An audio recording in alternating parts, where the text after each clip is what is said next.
What's up folks, it's 2bricks, and continuing on with my celebration of the 25th anniversary of the Phantom Menace as well as the LEGO Star Wars theme in general, I decided to redesign my STAP, which stands for Single Trooper Aerial Platform. And what I'm now finding out through Instagram is colloquially known by Star Wars fans as the DFT, or Droid Flying Thingy. So that's cool. It took me a minute to figure that one out. But yeah, this is the first kind of droid platform that we see in the Phantom Menace, where the invasion of the battle droids is coming to Naboo, and we see these guys flying around on what are essentially these vertical speeder bikes, and they're super cool, and they've always had a very special place in my heart ever since the marketing materials for the Phantom Menace showed concept art of these guys flying into battle. I just thought they looked so cool. And I did have a previous version of the STAP, which I always thought was a little bit oversized and chunky, and I decided to, in the spirit of my droidica, I decided to revisit the design for this and see if I could get it to be more minifigure scale and canon accurate. And I think that I have done that in pretty much every single way that I set out to do, and I'm very, very pleased about that. So you can get the free instructions for this and the second version, which I'll be showing you guys here in a second, for free on my Revocable page. Just check out the link down in the description. All that I ask is that you like this video, share it with your friends, comment, do all the YouTube things, and that you enjoy the free Lego build. So I'm just going to show you guys all the tiny little details and features that I'm super proud of with this design, what makes it so much more accurate than the previous one, and that'll be about it for today's video. Just a kind of a short one for a fun little model. So hopefully you guys get a kick out of that. I'm still working on the next update for my Ahsoka's T6 shuttle. I also have a AAT droid tank model that I've been working on for a while now. That is very close to being ready to show you guys as well. So lots of fun stuff on the way. So make sure you like and subscribe to get all of that good content coming down the pipe. So yeah, without further ado, let's get in and see the close-up fun details of this little build.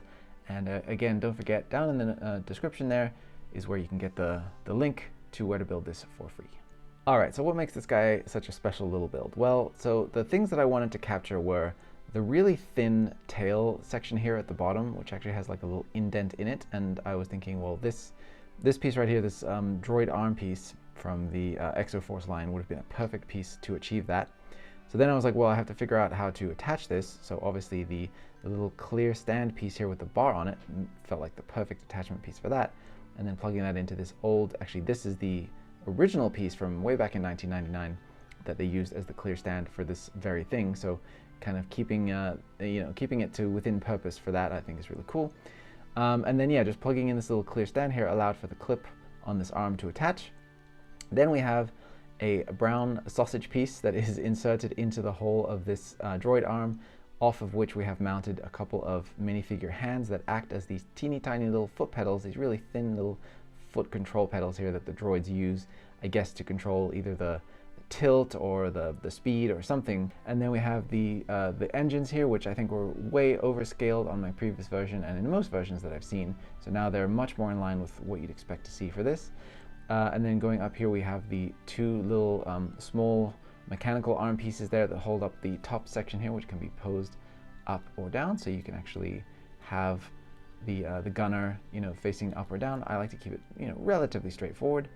And then of course the droid itself is mounted on here in a very comfortable position. He can see over the top of his gun platform here, and that feels very nice. And then I've just given him the single, 1x2 tile here to represent the backpack. Ingot pieces also look really good for this purpose. I just had a tile on hand. And there you go. So one thing is I did have to cheat a little bit by attaching the actual foot pedals, these silver colored studs right here, into the actual feet of the droid, since you can't actually mount those onto the back of a minifigure hand in any in any meaningful way. So that is one area where I had to, like I said, cheat just a little bit. But I think that the overall look is so good that it really doesn't bother me. And this is pretty much perfectly minifigure scaled, and I'm so thrilled about that. And one little added bonus is that because of the attachment point here with this little minifigure display stand piece, you can actually angle it so that it's flying, kind of banking around a corner or something, and it looks super dynamic that way, and I really, really like it. So that's just a cool little kind of happy accident of the parts used. And then of course, if I did the brown one, I had to do the blue one. This is the CIS version of the same thing. So this is from the Clone Wars era. Once the Trade Federation switches over to being part of the Separatist Alliance, they repaint all of their stuff blue and white and gray. So this has a slightly different build to it, only very slightly. So the kind of minifigure hand and bar holder piece here that I used for the engine got switched out to using these Exoforce hands plugged into a blue Technic pin, just so I could get that blue color on the engine. And then also I'm using the light bluish gray T-bar in here, where I'm using a black one in this one. And the reason for that is that there's a Separatist logo insignia that is printed onto the side of these engines. I just wanted to have that little gray circle in there be kind of a representation of that, so I switched it out for gray, and I think that that looks absolutely great. And then also in here I have a light bluish gray piece to indicate that there's some kind of checkered detail that is printed onto the front of this design. And then there's no blue sausage piece that I'm aware of in existence from Lego yet, so I'm using a a dark bluish gray one that came with the recent Ghost set. It was used for the engine detailing on that set.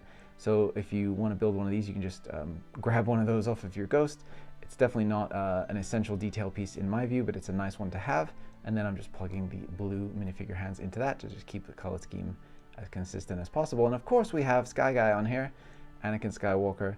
From the very first appearance, we saw him in the Clone Wars movie in his Clone Wars animated form. He's jumping around on the side of cliffs, jumping onto STAP here and kicking the droid off of it and flying around and causing havoc. That's absolutely great. One of my favorite scenes from the Clone Wars movie, which overall was not so great, but I had a few really standout moments in it, and this was one of them. So super cool. And you can see here, I just wanted to demonstrate that a minifigure can also ride on this, not just the droids. Although minifigures, it's a little bit more tricky, so I have him holding on here with one hand, because minifigure hands don't really align to a straight bar as well. The droids, just the way that they're designed, they clip onto a straight bar very well, and then minifigures you just have to do a little bit of adjustment. But I wanted to give Anakin his lightsaber anyway, so that worked out perfectly fine. And then once again here, the studs are plugged into Anakin's feet, just to kind of show the foot pedals that he's controlling there. And yeah, I think it looks absolutely great. So super duper happy with this little collection here. So check out the links in the description for both of these. I wanted to give you guys the option to do either one, and I couldn't be more happy with how they turned out. So that's about it for today, guys. Thank you so much. Definitely look forward to those upcoming larger creation videos. Those are coming soon, especially the AAT. I'm so proud of that one. It's pretty much done. I'm just waiting for a couple of parts orders for specific colored pieces to really show off the maximum impact of it when it's all colored the way that it's supposed to be. And I think you guys are going to love it. So yeah, that's it for today, guys. Thank you so much for watching. I'll see you on the next video, and may the Force be with you.